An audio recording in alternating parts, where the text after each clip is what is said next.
Hello there. Thank you for tuning in. Just wanted to explain something that you're watching this, which is my video blog, but I've noticed that many of you, particularly overseas, are just finding the video somewhere and perhaps wondering what it's all about. So my name is Dean Letfus. I live in New Zealand, run a company called Massive Action. You can go to my website, www.massiveaction.co.nz.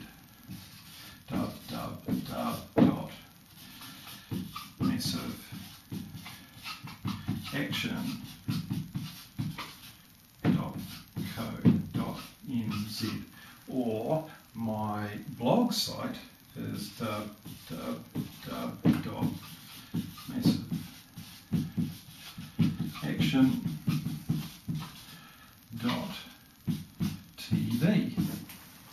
And if you're watching this on YouTube, I can only hook videos up for 10 minutes, so when you watch the actual blog coming up in a second, it may cut off early. If it does, please go to www.massiveaction.tv and you can get the rest of it there. See you soon. Bye.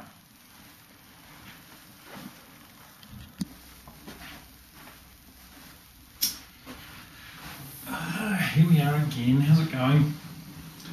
On what day is it today? Monday. On Saturday, I had a property trader acquaintance from the South Island came up and had dinner, and it was quite interesting. She had attended my trading workshop and had done a really good deal the next week, which was cool. But it was just interesting in talking to her that I was asking her some questions, and I'd never met her before, only communicated briefly via email, and it was interesting. It was like listening to myself, and almost uncannily so. It was like, wow.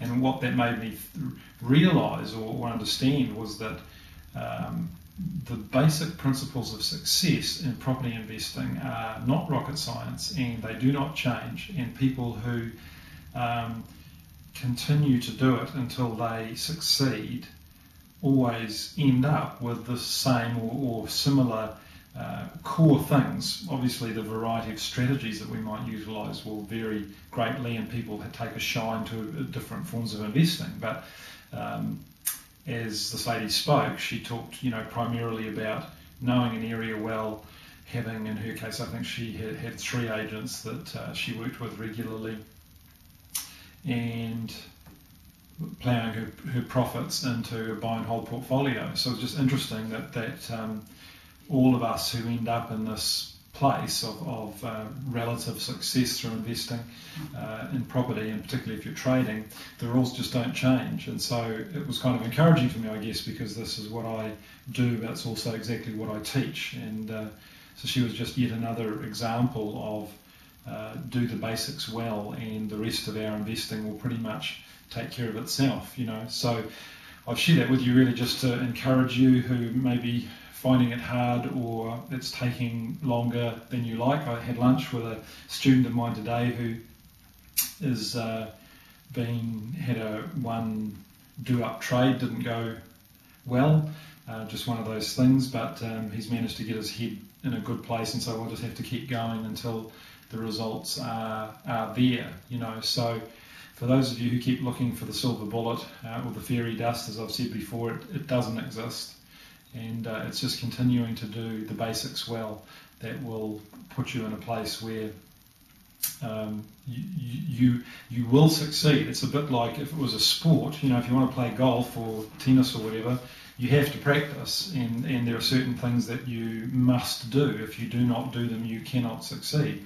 And so that is equally true of investing. So there you go, thought for the day. The other thing that's just interesting at the moment in the market is that even with interest rates being high, there's still good deals are just being jumped on reasonably quickly, and the top end of the market doesn't seem to be slowing down at all.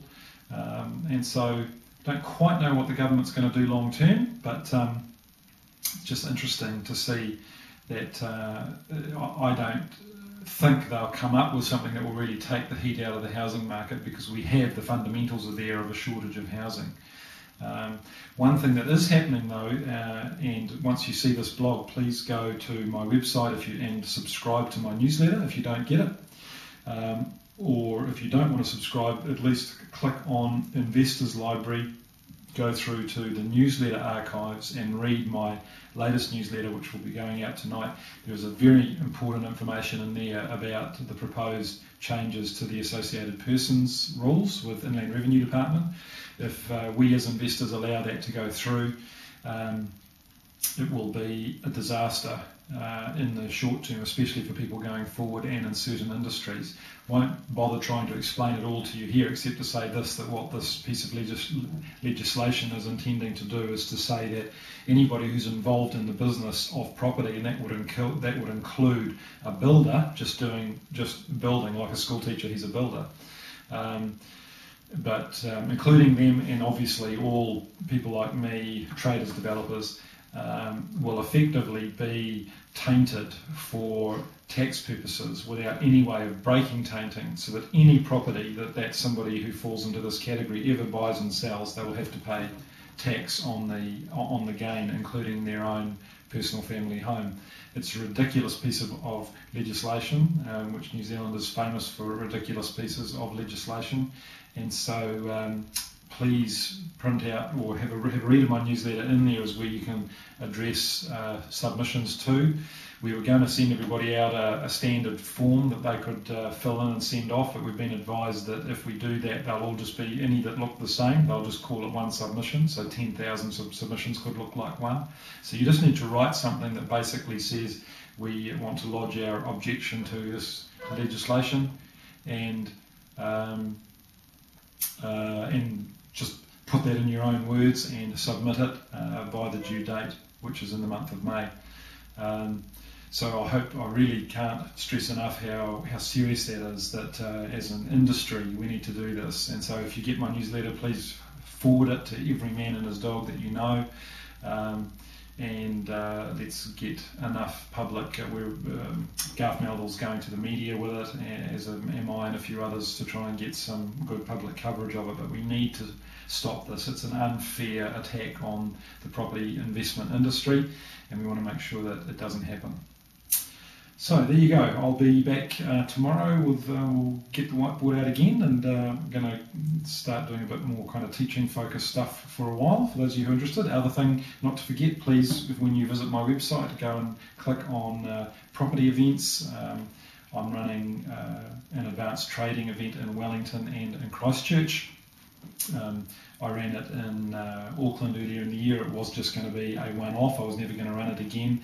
All of the proceeds from it, or the profits from it, were for rebuilding a community centre and church in Fiji.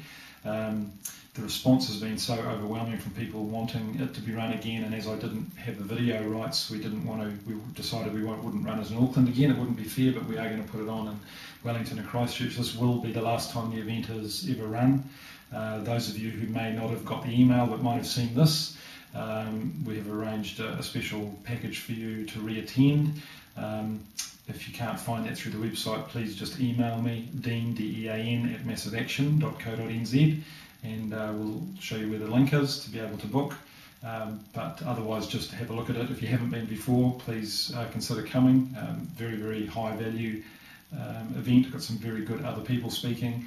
Basically, I'll teach you everything that I know about trading. I'll also be addressing some of the specific issues that have happened even since my last workshop. We'll go through the 8th edition of the Sale and Purchase Agreement. There's some significant changes in there that you need to understand as a trader. Also be catching up with the current legislation, and also some of the finance. There's some changes in the finance market since my Auckland workshop. There's new products around that weren't around before. So I believe you'll find it very, very good value. There's nothing else like it in the country, and hope that you can come. Till then, see you tomorrow. God bless.